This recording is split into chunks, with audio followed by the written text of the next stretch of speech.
तुम्हा सर्वांचे स्वागत आहे आपल्या चॅनलमध्ये। या व्हिडिओमध्ये आपण सोमवारी म्हणजेच 29 जुलैला निफ्टी बँक निफ्टीच्या महत्त्वाच्या लेवल काय असू शकतात आणि त्याबरोबरच मिड कॅप निफ्टीची जी एक्सपायरी आहे त्यामध्ये आपल्याला कशा पद्धतीने संधी मिळू शकते। कारण का मिड कॅप आउट परफॉर्म करते सध्याला गेल्या काही दिवसापासून मार्केटला, तर त्याच्यामध्येही एक्सपायरीच्या चांगल्या संधी मिळत आहेत। तर ते काय असू शकतं, त्या महत्त्वाचे लेवल काय असतील हे पाहणार आहोत। त्या अगोदर जर तुम्ही वीकली ॲनालिसिसचा व्हिडिओ पाहिला नसेल, ज्याच्यामध्ये आपण डिरेक्शनल ट्रेडविषयी चर्चा करत असतो की आठवड्यातली पूर्ण जी रेंज आहे ती काय असू शकते, त्यामध्ये महत्त्वाचे सपोर्ट रेजिस्टन्स काय असतील याविषयी चर्चा करत असतो, तर तो व्हिडिओ तुम्ही पाहून घ्या। वरती आय बटनमध्ये लिंक असेल किंवा तुम्हाला डिस्क्रिप्शनमध्ये त्याचे लिंक मिळून जाईल। आता आपण सोमवारच्या कामकाजाची चर्चा करण्याच्या अगोदर शुक्रवारी आपण काय चर्चा केली होती ते पाहूयात। गुरुवारपर्यंत जे डाऊन साईडला मार्केट होतं, शुक्रवारी सुद्धा एक चांगलं गॅप डाऊन, त्यानंतर एक डिसेंट रिकव्हरी आपण पाहिलेली होती, परंतु जे महत्त्वाचे रेजिस्टन्स होतं त्याच्यावरती तर आपण नक्कीच गेलेलो नव्हतो। मग शुक्रवारी जी काही चर्चा केली शुक्रवारच्या कामकाजासाठी, त्यामध्ये महत्त्वाचं काय होतं, 24,360 कोणत्याही कंडिशनमध्ये ब्रेक झालं तर आणि तरच आपण पुट साईडचे ट्रेड ट्राय करणार आहोत। आणि अपसाईडचे ट्रेड जे होते ना, अगदी ॲग्रेसिव्ह असाल तर 24,460 जिथे बंद होतो त्याच्यावरतीच तुम्ही थोडंफार सेफ बेट खेळायचे असेल तर 24,520 550च्या वरती, आणि जे डिरेक्शनल ट्रेड प्लॅन करू शकतात किंवा एक बुलिशनेस ज्याला म्हणतो आपण मार्केटमध्ये पुन्हा परत येण्यासाठी किंवा स्ट्रॉंगेस्ट बाईंग जे असणार आहे ते होतं तुमचं 24,650। आता तुम्ही कमेंटमध्ये नक्की सांगा की यापैकी कोणत्या लेवलला तुम्ही बाईंग पोझिशन बनवलेली आहे। कारण का पहिलीच कॅन्डल बनली आहे ग्रीन कॅन्डल, आणि त्यानंतर जी सुरुवात आहे ना, त्यानंतर मार्केटने कुठेही थांबलेलं नाही आहे। इथे थोडंफार आहे, परंतु अगदी टॉपला जाऊन नवीन हाय बनवून मार्केट बंद झालेलं आहे। आता तुम्हाला कुठं संधी मिळाली असेल तो तुमचा प्रश्न आहे। आता पाहूयात की इथे ट्रेड प्लॅन कसा करण्याची संधी होती। पहा, पहिली जी महत्त्वाची लेवल होती आपली 520 550 460 होती। पहिल्या 5-10 मिनिटामध्ये संधी नसेल मिळाली तर इथे तुम्हाला नक्कीच संधी मिळालेली असणार आहे। आणि या कुठेही संधी न मिळता अगदीच तुम्ही 650ची जरी वाट पाहिली असेल तरी मार्केटने काय केलं बघा, ते रेजिस्टन्स म्हणजे इथे 650च्या जवळ एक चांगल्या प्रमाणात कन्सल्टेशन झालेलं आहे। आणि याच्यावरती म्हणजे अगदी 12:30च्या आसपास तुम्हाला हा ब्रेकआउट मिळालेला असेल तरीही तिथून पुढे तुम्हाला 200 पॉईंट अगदी आरामात मिळालेले असणार आहेत। प्राईस ॲक्शन सगळं सांगत असते मित्रांनो, मी हे नेहमी हे वाक्य मी पुन्हा पुन्हा आपल्या व्हिडिओमध्ये बोलत असतो की प्राईस ॲक्शन सर्व सांगत असते, फक्त तुमचं ते ऐकून घेण्याची तयारी असली पाहिजे। कारण का आता बरेच न्यू ट्रेडरचं काय होतं, एवढं वाढलं म्हणजे आता नक्कीच पडेल, एवढं वाढलं म्हणजे आता नक्कीच पडेल एवढं, आणि प्रत्येक रेड कॅन्डलला पुट घेणाऱ्यांची संख्या कॉल घेणाऱ्यांपेक्षा जास्त होते हे लक्षात ठेवा। आणि त्यामुळेच आपण मार्केटवरती गेलेला आहे, रिटेल ट्रेडर नेहमी लॉसमध्ये असतो हे पाहिलेलं आहे। आता सोमवारसाठी काय संधी मिळू शकते ते बघूयात।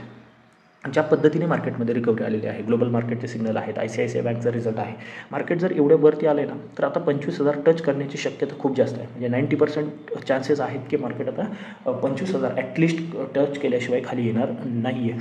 तर आता प्लॅनिंग कसं असू शकतं, जर मार्केट बेस्ट सिनेरिओ काय असू शकतो, जर मार्केट थोडंफार गॅप डाऊन किंवा फ्लॅट ओपनिंग नंतर खाली येते ना तर तो बेस्ट सिनेरिओ असतो। कारण का या पद्धतीची मुवमेंट सस्टेनेबल नसते, म्हणजे कंटिन्यू जर मार्केटवरती जाते तर मग एखादी शार्प कट येऊ शकतो। बेटर वे काय असू शकतं, इथपर्यंत आले ना एक कन्सोल्टेशनसाठी थोडंफार खाली, मग त्या लेवल काय असणार आहेत 24,760 असू शकतात, किंवा ही जी लेवल आहे 24,680 660 हा जो 20 पॉईंटचा झोन आहे ना, हे महत्त्वाचा आहे। म्हणजे याचा अर्थ काय, या दोन लेवल आपण डिस्कस करतो, याचा अर्थ काय, ॲटलिस्ट 24,650पर्यंत आपण काय करणार आहोत, बाय ऑन डिप्स, म्हणजे कोणत्याही डिप्सला आपण खरेदीचाच विचार करणार आहे। म्हणजे इथपर्यंत येईपर्यंत ॲटलिस्ट म्हणजे 200 पॉईंट डाऊन होईपर्यंत ॲटलिस्ट सेल पोझिशन बनत नाही आहे। म्हणजे सोमवारसाठी शक्यतो शॉर्ट पोझिशन अवॉइड करायची आहे। आता याचा अर्थ असा आहे का मार्केट खाली येणार येऊ शकतं, इथे थोडंफार गॅप अप किंवा फ्लॅट ओपनिंग बनू शकते। 280 पॉईंटची कॅन्डल म्हणजे मोठी कॅन्डल आहे, पण ते आपण काय करणार आहोत, अवॉइड करणार आहोत। आपण मार्केटच्या रिव्हर्स ट्रेड करण्याचं अवॉइड करणार आहोत। हा 650 ब्रेक होते, तर ते किती वाजता ब्रेक होते त्यानुसार एखादा ट्रेड बनत असेल तर नक्की करू शकतो, पण इथपर्यंत आपण बाय ऑन डिप्सचा विचार करणार आहोत। आता दुसरी सिनेरिओ काय राहू शकतो, फ्लॅट ओपन होते किंवा थोडंफार गॅप अप होऊन वरती चालायला सुरुवात करते। जर फ्लॅट ओपन होते, थोडं वेळ कन्सोलिडेट करते आणि वरती 24,860 ही लेवल, आता तो ATH आहे, तुम्ही 65-70 करा, थोडं 5-10 पॉईंटचं तुम्ही क्वेश्चन घेऊ शकता। 65-70 जर ब्रेक होते तर तुम्ही डेफिनेटली बाईंग पोझिशन क्रिएट करू शकता। यानंतर तुमचा पहिला जो रेजिस्टन्स येतो आहे तो आहे 24,920, त्यानंतर 24,975, छोटे छोटे आहेत कारण काय आपण ATHला आहोत, एक महत्त्वाचे सायकोलॉजिकल लेवल टच करणार आहोत आपण। जर 25,000 झालं तर तुम्हाला सोशल मीडियामध्ये इतर ठिकाणी पाहायला मिळेल की त्याचा जल्लोष कशा पद्धतीने साजरा केला जातो आहे, पण ती महत्त्वाची लेवल आहे। त्याच्यामुळे आपण अगदी 30-30 40-40 पॉईंटवरती छोटे छोटे रेजिस्टन्स किंवा मार्केट थांबू शकतं हे पाहतो। आणि 24,975 निघलेत तर आपण 25,020 ते 25,030 या लेवलपर्यंत जाताना पाहणार आहोत। उद्यासाठी आपण हेच फायनल टार्गेट घेऊन चालणार आहोत। याच्यावरती जे टार्गेट आहे ना ते अगदी 25,200 पर्यंत जाते, लक्षात घ्या 25,200पर्यंत जातं आहे, पण आपण सध्याला तरी याच टार्गेटसाठी ट्रेड प्लॅन करणार आहोत जर फ्लॅट ओपन होतं किंवा छोटं मोठं 5-50 पॉईंटचं गॅपअप होतं तर.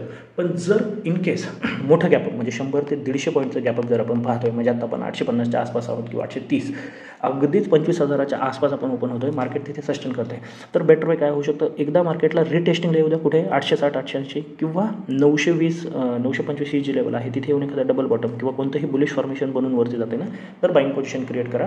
आणि मग त्यानंतरचं जे टार्गेट आहे ते 25,020 आणि त्याच्यावरती मग 25,100पर्यंत टार्गेट तुम्ही उद्यासाठी ठेवू शकता. 100-150 इथपर्यंत तुम्ही उद्याचं टार्गेट ठेवू शकता. सध्या काय आहे, मार्केट बुलिश आहे, डाऊन साईडचा विचार सध्या करू नका, एक दिवस जाऊ द्या.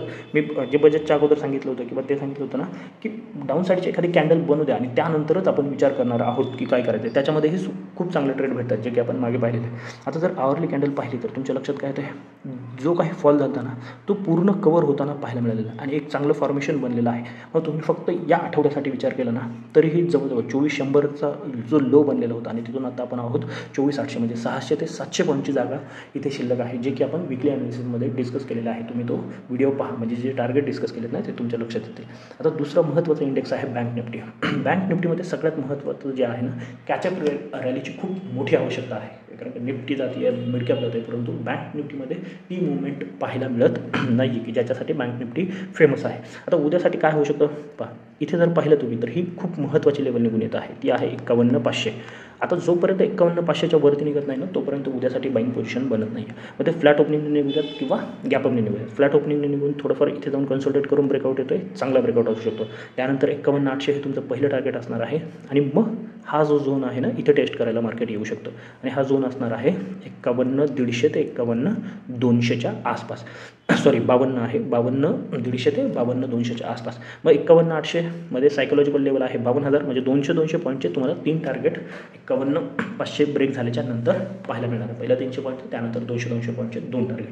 ICICI बँकचा रिझल्ट पाहता जर चांगलं गॅपअप झालं, बरोबर इंडसइंड बँकचं सुद्धा खराब आहे, तर त्यांचं जर काही ॲडजस्टमेंट कशी होती ते पाहून जर ICICI बँक निफ्टीला राईड करते आहे आणि गॅपअपच मोठं होतं आहे तर ही लेवल ब्रेक होताना पाहायला मिळाली आणि याच्यामध्ये मग मार्केट पुन्हा एकदा त्या झोनमध्ये एंटर करणार आहे. इथे आपण वाट पाहणार आहोत. खूप ॲग्रेसिव्ह ट्रेड बँक निफ्टीमध्ये अजून तरी प्लॅन करायचे नाही आहेत. अपसाईडला तरी ॲटलिस्ट खूप ॲग्रेसिव्ह अपसाईडचे ट्रेड प्लॅन करायचे नाही आहेत असं नाही आहे, परंतु ॲग्रेसिव्ह ट्रेड प्लॅन करायचे नाही आहेत. या लेवल लक्षात ठेवा.